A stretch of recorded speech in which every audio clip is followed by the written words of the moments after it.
So, hi, welcome back. And as always, it's a great pleasure to introduce Sarah Auburn. We've been colleagues for a lot longer than she would like to admit. And we've collaborated on many projects in the past. And she's also known as the Queen of Vivax. And and she's been moving forward a lot of activities that have to do with genetic surveillance, especially of vivax, and the platform that we are now using for GenRe-Mekong for monitoring vivax has in fact been developed in her lab in Darwin, Australia. So without further ado, thank you, Sarah. Thank you, Oliver, and thank you so much to the GenRe-Mekong team for inviting me back again to this forum. It's always a pleasure and a privilege to be able to talk with you all about the work that we're doing. So as Oliver mentioned, I'll be talking about molecular surveillance tools that we're putting together for vivax malaria. This is within a program we call the vivaxGEN program. And today I wanted to really give you some more detail on a barcode we call the vivaxGEN microhaplotype panel. Now, I actually talked about this panel last year. So what I'm going to do today is really just give you a refresher of what the panel is, what it's designed to do, and some updates based on some pilot data that we've generated in the last year. So I've split my talk into two parts because it's a long talk. So in the first part, talking about how we're using these tools to inform on spatial patterns of transmission. And then in the second part, entering that really difficult space of trying to understand a bit more about treatment failures and drug-resistant strains of vivax malaria. And perhaps it's just a bit helpful before we start talking about the markers that we remind ourselves about vivax. Why are we so concerned about this species? So WHO, in their latest report, showing an estimate of 7 million cases of vivax. This has actually gone up a little bit since the last report, so that's certainly cause for concern. And as many of you will know who work in the GMS, one of our particular concerns for vivax, if we talk about the last mile, is that we certainly see a lot of evidence that this species seems to be much more resilient to interventions than Plasmodium falciparum. I think I showed a version of this map as well, this plot from WHO last year. So I would have shown you these statistics here. Very similar trend, except higher numbers in the latest World Malaria Report. So in purple, we've got all cases of malaria, in green, falciparum, and then, of course, this big gap. And we know, of course, a lot of that is being contributed by vivax. But, of course, we've also talked about other species like malariae that are also emerging. We've spoken a lot this morning about outbreaks. Certainly, we are hearing about a lot of outbreaks of vivax malaria in the GMS region. And I'll be showing you a little bit of data later on today, about showing some data from an outbreak investigation we've been involved with. And of course, outbreaks are really big cause for concern because they bring this risk of resurgence potential. And as we all know in the room, one of the key challenges for vivax, probably one of the major reasons why it's so difficult to contain and eliminate the species is, of course, because of that dormant liver stage. The hypnozoites. So those allowing infections to persist within patients, allowing over space and over time, enhancing transmission, and of course, very difficult to treat. If we stay on that treatment front, for both the liver stage and the blood stages, one of the key challenges we face, of course, is that we have no effective molecular markers for any of the widely used drugs for P-Vivax. So most of what we rely on at the moment has to come from clinical trials and surveys. So we have these lovely maps from like the Warn Vivax Surveyor. This one showing chloroquine resistance based on clinical data, but some parts of that might be a little bit hard to interpret because we don't know when reactivated liver stages are confounding some of those results. So how do we deal with this challenge? Well, about a decade ago, we came together to put together what we call the vivaxGEN program. This is essentially a collaboration with partners from different endemic settings, different endemic sites, coming together to try and build these molecular surveillance tools for vivax. And the idea is that we're building tools that would, of course, not replace, but rather complement the traditional surveillance tools that we use, like microscopy and RDTs. So just giving us that extra layer of information. How are these parasites adapting? How are they spreading within communities and across borders? As I say, what we've really been focusing on in the last couple of years is what we call this vivaxGEN microhaplotype panel.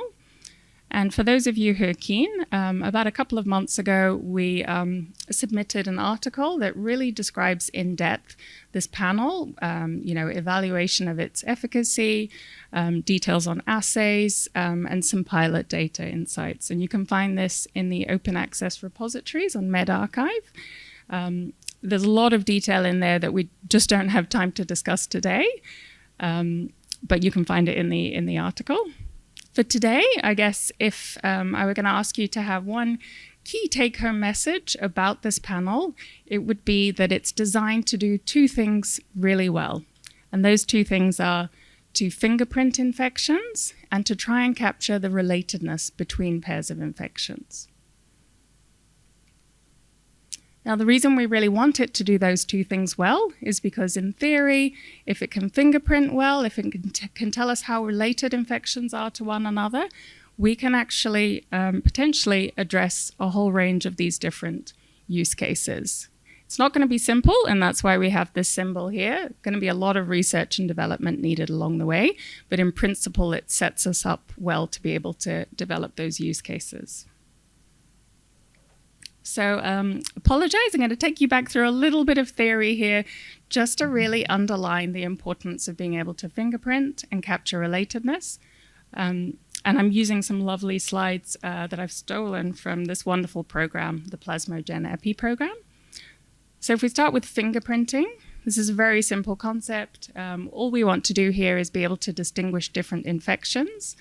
So we can tell whether we have different strains. That's clearly useful for monitoring infections over space and time, but also really useful just very simply if we have an infection to see, do we have more than one strain there?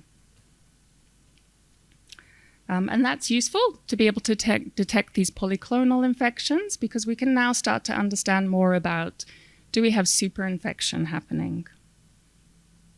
Or do we have co-infections, co-transmissions, where we might have a mosquito taking up multiple strains and passing them on to an individual to have a polyclonal infection. And co-transmission is really important because this is a way that we can generate diversity, new strains in a population very quickly. So if we have our mosquito and it's taken up multiple strains in the blood meal, if they recombine in the midgut, immediately we have a whole new form of parasite. And it kind of follows that, as you can imagine, in areas where you have a lot high transmission, so you've got lots of infectious mosquito bites, just using fingerprinting, we can tell whether we have, whether we have high transmission because we should have more polyclonal infections. And also we should have, because of all that co-transmission, higher population level diversity. So already, just by fingerprinting, a lot of information we can capture about these infections. Now, relatedness is a little bit trickier. So for relatedness, we actually published a paper earlier this year, this one here if you're interested, describing how you need to be very careful and use very specific methods to select markers that capture relatedness well. It's not simple. But we have been able to do this, thankfully, for the vivaxGEN microhaplotype panel. It does this very well. So why are we interested in relatedness? So this is basically a good way to think about relatedness is it's just like in humans, thinking about family trees. How much ancestry do you share with one another? And we can think about that the same way with parasites. So perhaps a simple example is here. If we have a mosquito, it's taken up two different infections, and we have co-transmission. then the progeny will basically be like sisters or brothers, and we call them siblings to one another. And so we can recreate this family tree just by knowing about that relatedness. It tells us they shared parents, and we're just looking at one transmission event. But of course, the picture can get much more complicated with all sorts of different relatedness patterns, like this infection will be very distinct from this one over here. So to summarize on that section, this microhaplotype panel that we've generated can give you information on all of these rich aspects, tell you all of this information about transmission within a community or between different communities. So the way we can do this is because we've, as I say, been very careful in selecting these markers. We have what we call, we have 93 microhaplotypes. For those of you who might not be familiar with what a microhaplotype is, it's basically a little window of the genome where we have not just one SNP, but multiple SNPs. And so that means we get all of these different allelic combinations from each amplicon. And as I say, we have 93 of these across the genome. For anyone who's ever done PCR correction for a P-falciparum therapeutic efficacy survey, you might be familiar with MSP1, 2, and GLERP typing. And maybe a good way to think about the microhaplotypes is it's kind of like having 93 of those markers, right? So that's a lot of information you can get. But of course, we wouldn't dream of doing the genotyping using gels and, many PCRs. Rather, we doing the genotyping by amplicon-based sequencing. Put very simply, with the amplicon sequencing, we can basically, with a patient's DNA, amplify all of our 93 microhaplotypes in one PCR reaction, so one tube. And we can do this not just for one patient, but for many patients, each having their own PCR reaction. We can pull that data and sequence it all together. So it's really high throughput. It means we can genotype many samples at many markers using very little DNA and very high throughput. So we've developed these amplicon sequencing assays for our 93 microhaplotype markers. And for anyone who'd like to see the protocols, you can find them open access on protocols.io. And this is kind of a live version, so as we make any updates, we'll update them as well on protocols.io. Very briefly, the way the assays work is we prepare libraries. I've been talking about 93. Actually, we have 98 markers. 93 are microhaplotypes, and there's a few other markers in there as well. And then we do the sequencing using an Illumina platform. In the paper, we mostly describe work using MySeq, which I believe is accessible in many endemic countries, but you could, of course, use other platforms. So as I say, also in the paper, there's a lot of details about how we've really carefully evaluated these markers, seeing are they specific? Do they amplify well in different countries? Are they concordant with other platforms? We've done a lot of deep evaluations that you can find in the article. We just don't have time to cover that today. But if I could put forward one important message about the assays, I would say that we can actually genotype what we might consider a relatively low density infection quite well. So if we have 96 parasites per microliter, maybe round that up to 100, on average, we see that you'd get at least 100 reads for each of the markers. So that's, to put it simply, we would consider very good genotyping. And this is a little bit technical, but if for those people who look at qPCRs, that corresponds roughly to a CT of 30 or less, and you can get good genotyping. So alongside the assays, we've also been working on data analysis pipelines and a number of wonderful bioinformaticians in our team, including Anto, who's here with us today, who've been helping in this effort. So these are open access pipelines. So you can basically take the sequencing data, the raw data that comes off the sequencer, and pass it through these pipelines in a user-friendly format and get your allele calls at the end. And we're also working with Ethan and Oliver in the GenRe-Mekong team to make sure that the data formatting can then fit nicely into basically being passed on to the GenRe-Mekong tools so that we can actually get these wonderful epidemiological maps and other tools that may be useful for interpreting the data. So we've got all these wonderful tools, and we've actually now started to apply them in a number of different countries. And now we're starting to get some early insights on a few patterns, spatial transmission and other patterns. One of the patterns we see coming through is that it looks like these microhaplotypes have sufficient resolution to even start to distinguish infection networks, and even at the sub-country level. So if we have a look here in Vietnam, this is one little network here, and this is a different network, and here again. And they're distinguishing different provinces just a few hundred kilometers apart. It's not quite as distinct for Ethiopia, but still you can see moderately good differentiation between sites there.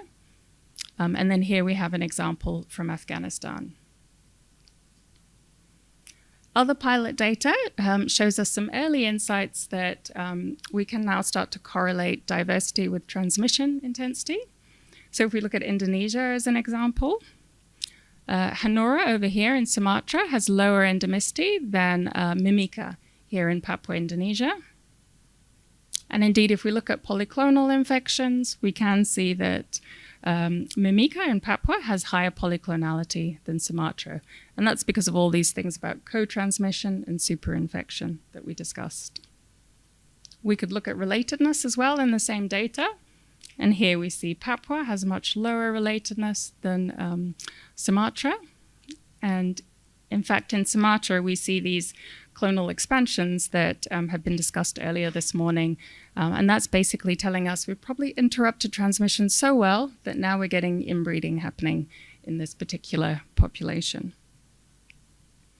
So that's nice, but we've got our symbol here because, of course, there's still a lot of work to do. How would one use that data to, for example, try and stratify interventions? It's really not possible if we just give you relatedness or polyclonality. We need to find ways of correlating that with epidemiological measures like API to make this more useful. And this is where I think having richer data from more endemic settings correlated with deep epidemiological data, so knowing what the API is, may help us to better develop this use case. One use case where we're seeing some good sort of proof of concept, if you like, is in response to outbreaks. So in some lovely work with Dr. Kao and others at SIMPE, also Dr. Rita Rayburn from the WHO team and the GenRe-Mekong team, we've been able to help with investigating an outbreak of P. vivax cases in the Khai district of Laos. So this district was thought to be malaria-free since 2016, and then you see this big spike of vivax cases. So one of the questions that came forward was it actually malaria-free, or maybe, there are actually undetected vivax cases in this period? So we used the microhaplotypes to genotype a number of cases from the Nakai outbreak, and you can see they're here, over here, basically one strain. So that really doesn't fit with undetected endemic transmission. Rather tells us it's more likely that this was a single importation that's then expanded quickly in the population. That then leads to these questions about, well, where might this case have come from if it was indeed imported? And this is where, again, having these community data sets from different countries can be really helpful. So we've done a very high resolution mapping, which shows us it's located somewhere in the GMS region. And the GenRe-Mekong team have very generously doing some more fine scale mapping. And so they may actually even be able to tell us at the provincial level where might this infection have come from. So on that note of community data sets, it's actually really promising that now there are a number of different laboratories who have capacity for this microhaplotype genotyping and have already started to generate some data. So across all of these different laboratories, already we have a collection of over 5,000 independent infections that can help us, I think, with further developing some of those use cases. And I thought maybe before we move on and change gears and talk about drug resistance, maybe we can have a few minutes just for the room to see if anyone had any key questions about the spatial transmission. Thank you very much. That was very interesting. So it's great to have now this tool not only for falciparum malaria but also for vivax malaria. I was wondering, from what I got from your presentation, the methods look quite similar to falciparum, whereas in vivax you have the liver hypnozoite reservoir causing relapse infection. Is that included in the analysis somehow, or is that not relevant for the genetic epidemiology of vivax malaria? Yep, that's a great question, Ariane. And probably we'll be diving into that a bit deeper in the second part of the talk, because absolutely the one of the key reasons we want to capture relatedness is because, as I'll dive into in the second part of the talk, we're hoping that can help us to inform on when we have a pair of day naught and recurrent infections, whether that recurrence might have come from a reactivated liver stage that's a sibling. So that was actually one of the key reasons we wanted to capture relatedness. So have been conscientiously thinking about that in the design right from the start. And it also just happens to have a lot of other utilities for spatial mapping. But yeah, absolutely very conscious of the liver stage. Did that answer your question? Or? Thanks. Yep, thank you, Dr. Siv. Okay, just want to know that you have mentioned that you developed the marker PDMDR1 and also PDDHPS, and for candidate or drug, what kind of drug that you refer about the 4 candidates here? Yep, great. So maybe it is useful to move on to the second part of the talk, because it seems like there's a lot of interest, which is natural in treatments, because I do actually describe which markers we have in the panel, why they're in there, and thoughts. And this is where I'd love to hear your thoughts about other markers we should include in the panel. Right, so yeah, maybe shall I move on to the next part? Thank you. So when we think about treatment, we've got these 2 use cases from Oliver's lovely use case map, and we'll start with recurrence classification. So of course, when we think about vivax treatment, we have to think about both the liver and the blood. If we want to achieve radical cure, as I mentioned, we just have no effective molecular markers for really any of these more widely used drugs. And so most of what we know about or have been able to extract about treatment failures in vivax has had to come from clinical trials and surveys. And they're excellent. We absolutely need those. But sometimes we have this challenge that it can be difficult to know when we have a recurrent infection. We may really want to know, is it a relapse, recrudescence, or reinfection? We can't do that standard 3-marker PCR correction done for falciparum, because, of course, relapsing cases can be the same, or genetically the same, or genetically heterologous, different to our day naught infection. So what we've been working towards, and it's not perfect, but it's a possible improvement on that simple PCR correction we use for PF, is to use things like the microhaplotypes to tell us how related are our day naught and recurrent infections. And what we're really looking for here is evidence of very closely related cases, basically those siblings that I described earlier. So because we know that these are likely to reflect a co-transmission. So if one of these infections becomes a dormant liver stage, the other goes into the blood, we'll pick this at day naught. In the follow-up, if this is reactivated, we'll pick it up there.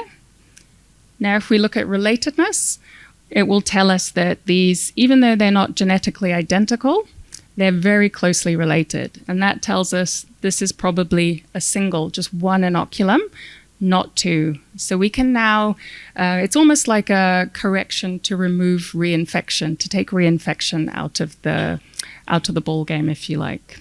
So that's great for these sorts of situations.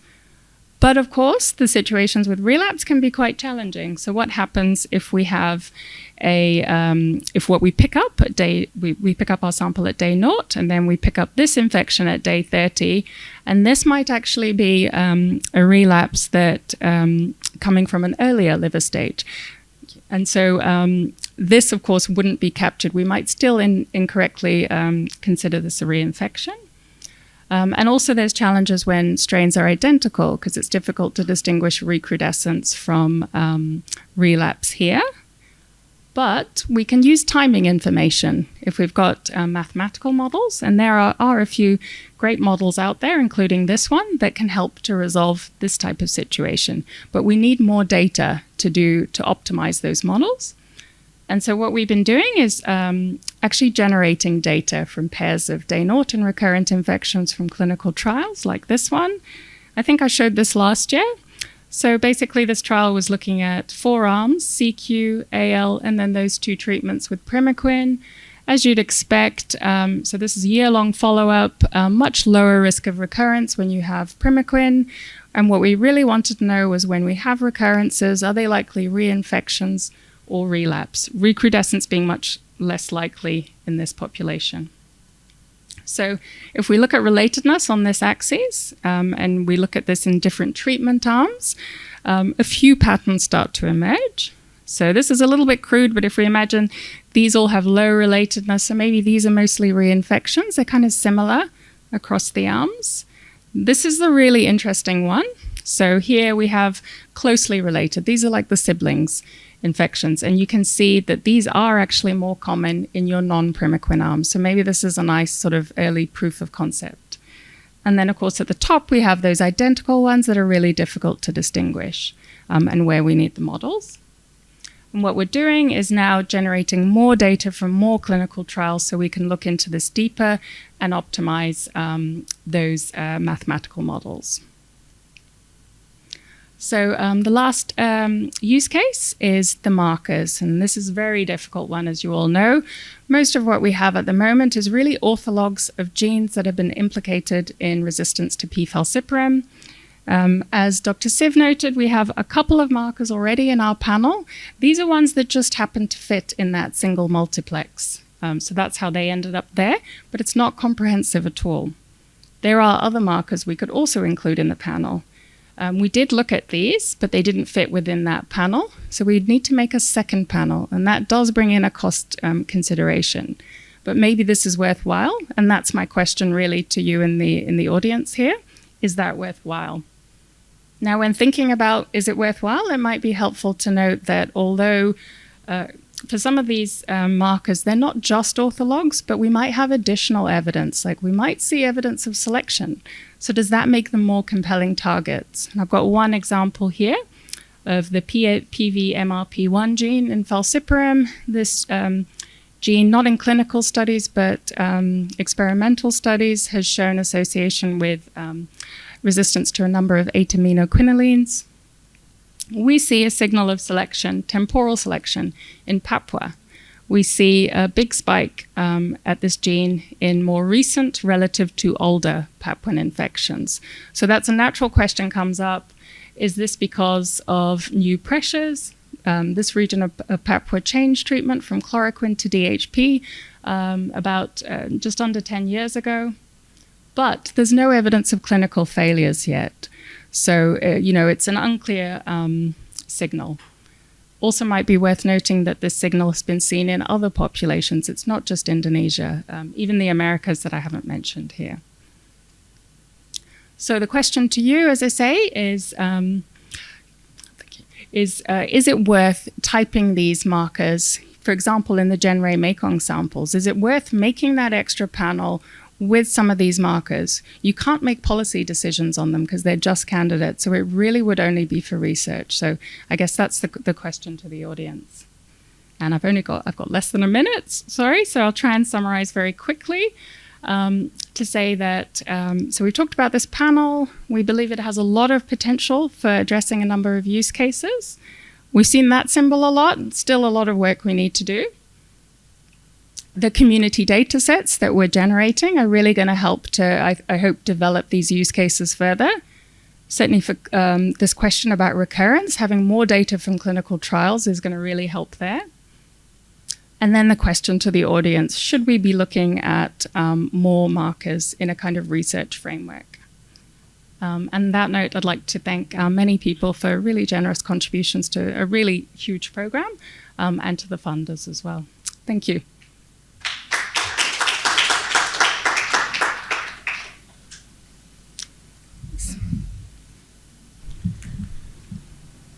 So, questions for Sarah?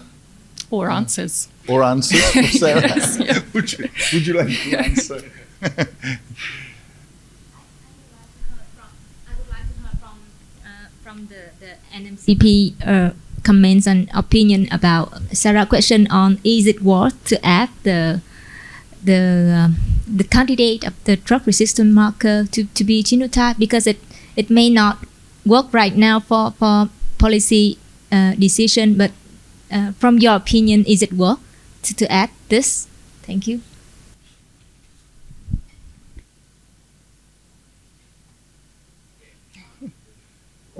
It's good to add it, but how far we are get the real result, we will let us know. Because but just let you know that we in the Mekong region we don't have much time. We eliminate by 2030. So you everything Yes, on the next challenge is a vivax treatment here. So even we don't know the current drug Primakin is work or not work, we need to know that. Thank you. Thank you. Dr. Kyo, would you like to comment? Yeah, not comment, but would like to share experience. Yeah. Like my country, like one district occurred the outbreak, right, for the vivax, yes. And then we send the sample to the Institute Pasteur Cambodia to do the PV zero test. Yeah, right now the all positive for zero test and PCR. We keep the treatment guideline for them. Yeah, until now we follow up like a continue to surveillance. Yes, yeah. But our challenge like for how to say the zero PV zero test very expensive for us, yes, and not routine implementation, yes, like have the outbreak, yes, last year and this year again one province, one district in the northern part of Laos, like a Bogel, yeah, only six cases, and then we send sample to Pasteur Cambodia again, yeah, and the zero test positive 175 positive, but PCR positive only 6. Yes, okay. Yes. This is a challenge for us, but we concerned if we conduct this activity like a routine. I think not impossible because very expensive for us. Yeah. And then for this activity, like we would like to know the previous positive, how long, right? The zero that we want to know. And then right now the parasite really low, and in that area cannot detect by microscope also, right? Very challenge for us. Yeah. Yes. Yep. Thank you for sharing those experiences. And I do acknowledge the challenges of costs with the serology. But I should also say the serology is giving us information that we couldn't necessarily capture with the genetics. So identifying people who might still have parasites in the liver, whereas with the genetics, we really need them to have a blood stage sample, an infection in the blood. So I think those two methods really complement each other, and. Oh, sorry, 1 minute left. Yep. So I think they do complement each other, but I think it is very good to further explore if there are areas where the genetics might provide an answer that you wouldn't get with the serology and might be a cheaper alternative. Yeah, really important for us because we would like to interrupt the transmission. That if we know the result, like a zero test, yes, something like that, yeah, for the PV. And then second challenge for us, like complete the treatment, yeah, because 8 week, 7 day, some patient they take medicine not complete. Yes, the and adherence. then relapse and reinfection. But we would like to know like a gene in that area. Yeah. Great, Thank you. Thank you. Dr. Rumiran, would you like to? No? Abstaining from commenting. Dr. Tang?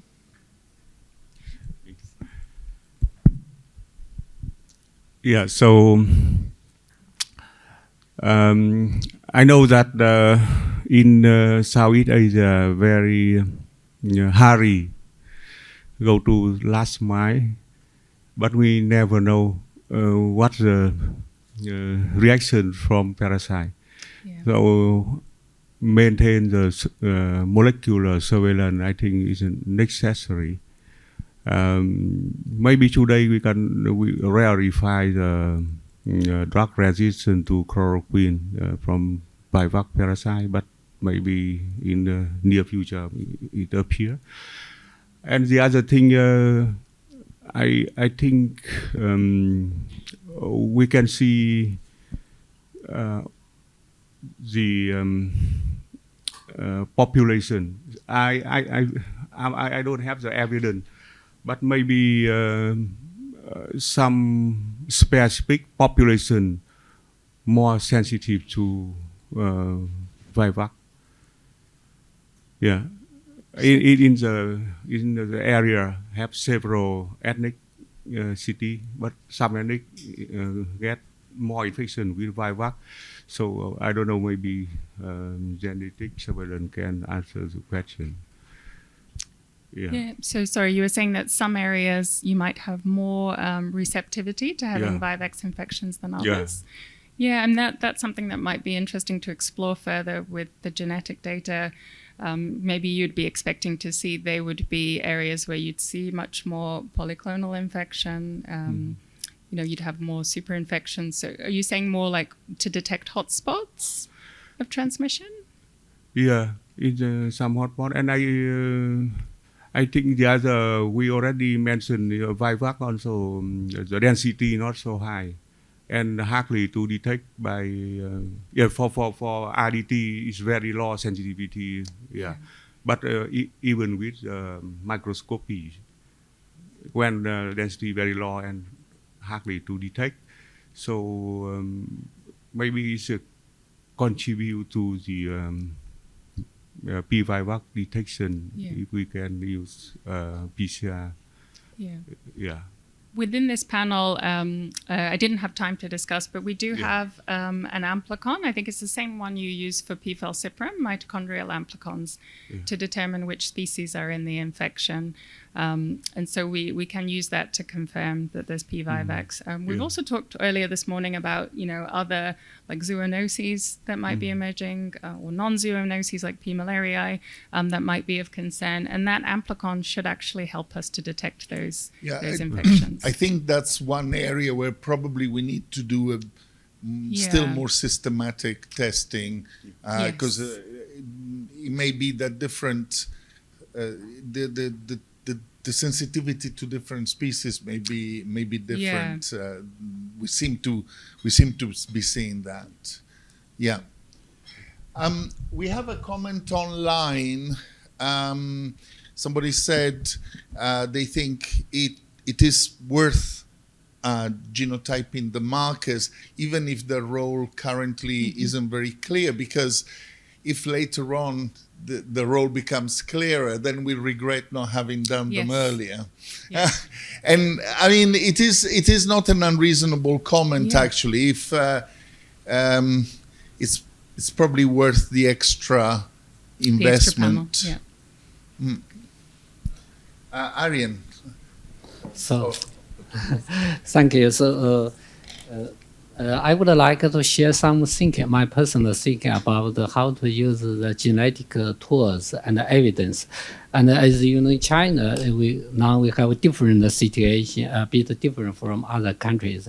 We have imported vivax from Myanmar, from Ethiopia, even from some South Africa, South America, such as Milo. So, but in China, we use the same drug, same treatment policy for the treatment of all the vivax from different areas, from Africa, from Asia, from South. So, in fact, we did meet some recurrent of vivax. We are not sure whether it comes from reinfection or relapse. It's difficult for us to identify. So I'm not sure whether in the future whether we can use the genetic tools or genetic evidence to understand the treatment or evaluate the treatment efficiency. Particularly in the future, more and maybe more and more vivax imported from different areas. And also we have a different strategy for the vivax treatment from WHO guideline. WHO has 14 days for the treatment. We have 8 days plus 8 days treatment of vivax. So I am not sure what should we do, how to use the genetic evidence to support the post-immunization efforts in China. Thank you very much. Yeah. Thank you, Dr. Kwan. So if I understood the first part of the question, you're saying that, sorry, sometimes you'll have a vivax importation or suspected importation, and then without the patient leaving the country, you'll have a recurrence. And that's despite having taken primaquine, the 8-day primaquine regime, plus presumably chloroquine. And so you want to know when that patient has recurrence, is that a relapse or is it an infection from within China? So I think these tools would be very helpful in that situation because if they're coming from totally different countries, then a reinfection should look very distinct from the relapse.